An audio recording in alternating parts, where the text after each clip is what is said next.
It's time to wake up.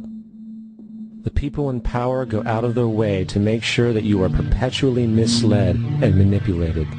The majority's perception of reality, especially in the political arena, is not their own. It is shrewdly imposed upon them without them even knowing it. For example, the public at large actually believes the invasion of Iraq is going badly, as sectarian violence doesn't seem to stop. What the public fails to see is that the destabilization of Iraq is exactly what the people behind the government want. This war is to be sustained so the region can be divided up, domination of the oil maintained, continual profits reaped for the defense contractors, and most importantly, permanent military bases established to be used as a launching pad against other oil-bearing, non-conforming countries such as Iran and Syria. For further implication that the civil war and destabilization is purely intentional, in 2005, 2 elite British SAS officers were arrested by Iraqi police after being caught driving around in their car shooting at civilians while dressed up as Arabs. After being arrested and taken to a jail in Basra, the British Army immediately requested the release of these men. When the Basra government refused, British tanks came in and physically broke out the men from the Basra prison. If you wish to destroy an area, how do you do it? Well, there are 2 ways. You can go in there and bomb it and so forth, but that is not very efficient. What you do is you try to get the people in that area to kill each other and to destroy their own territory, their own farms. And that's what's been done in that area. The way in which you destroy an opponent is get him to destroy himself by dividing his ranks against one another. Then you feed both sides. You have agents feeding both sides, inflaming both sides, and they kill each other off. And it's time that some of us woke up to this reality, to understand that people who try to maintain empires and create empires do it by manipulating the people they're trying to conquer. You might want to ask yourself why the entire culture is utterly saturated with mass media entertainment from all sides, while the educational system in America continues its stupefying downward slide since the U.S. government decided to take over and subsidize the public school system. What your government pays for, it gets. When we understand that, then we look at government-financed institutions of education and see the kind of students and the kind of education that's being turned out by these government-financed schools. Logic will tell you that if what is being turned out in those schools was not in accord with what the state and the federal government wanted, then it would change it. The bottom line is that the government is getting what they have ordered. They do not want your children to be educated. They do not want you to think too much.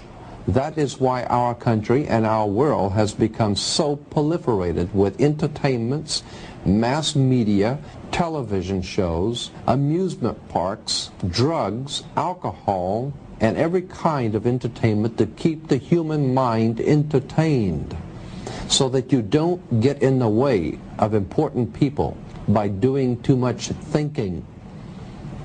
You had better wake up and understand that there are people who are guiding your life and you don't even know it. We're in a lot of trouble because you people and 62 million other Americans are listening to me right now, because less than 3% of you people read books. Because less than 15% of you read newspapers. Because the only truth you know is what you get over this tube. Right now, there is an entire generation that never knew anything that didn't come out of this tube. This tube is the gospel, the ultimate revelation. This tube can make or break presidents, popes, prime ministers. This tube is the most awesome goddamn force in the whole godless world. And woe is us if it ever falls into the hands of the wrong people. And when the largest company in the world controls the most awesome goddamn propaganda force in the whole godless world, who knows what shit will be peddled for truth on this network. So you listen to me. Listen to me. Television is not the truth.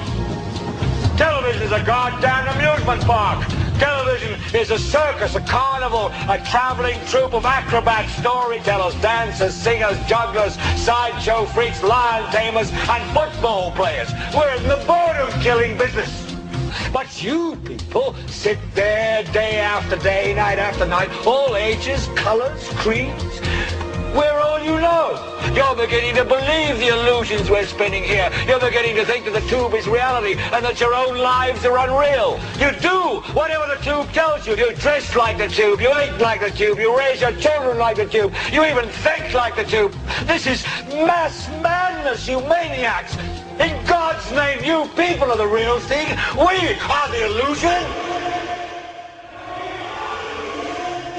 The last thing the men behind the curtain want is a conscious, informed public capable of critical thinking, which is why a continually fraudulent zeitgeist is output via religion, the mass media, and the educational system. They seek to keep you in a distracted, naive bubble, and they are doing a damn good job of it. In 2005, an arrangement between Canada, Mexico, and the United States was made. This arrangement, unannounced to the public, unregulated by Congress, merges the United States, Mexico, and Canada into one entity, erasing all borders. It's called the North American Union, and you might want to ask yourself why you've never heard of this. In fact, there is only one mainstream reporter who has actually heard of and has had the courage to cover this issue. The Bush administration's open borders policy and its decision to ignore the enforcement of this country's immigration laws is part of a broader agenda. President Bush signed a formal agreement that will end the United States as we know it, and he took the step without approval from either the U.S. Congress or the people of the United States. It's a deal that few have even heard of. It's being done again by very few people at the very top on behalf of the investment class, but the working class of people, political officials across our country, from communities, from cities and so forth, they don't know anything about this. This isn't some trade agreement. It is a total removal of sovereignty from these countries, which will also result in a completely new currency called the Amero. Apart from that, I think one thing people who are dollar-based need to focus on is the Amero. That's the one thing that nobody's talking about that I think is going to have a big impact on everybody's life in Canada, the U.S., and Mexico. The Amero is the proposed new currency for the North American community, which is being developed right now between Canada, the U.S., and Mexico to make a borderless community, much like the EU, and the dollar, Canadian dollar, U.S. dollar, and the Mexican peso replaced by the Amero. By default of this agreement, the American Constitution will eventually be obsolete. You would think that a situation like this would be on the cover of every major newspaper. That is until you realize that the people who are behind this movement are the same people behind the mainstream media, and you are not told what you're not supposed to know. The North American Union is the same concept as the European Union, the African Union, and the soon-to-be Asian Union, and the same people are behind all of them. And, when the time is right, the North American Union, the European Union, the African Union, and the Asian Union will be merged together, forming the final stages of a plan these men have been working on for over 60 years. A one-world government.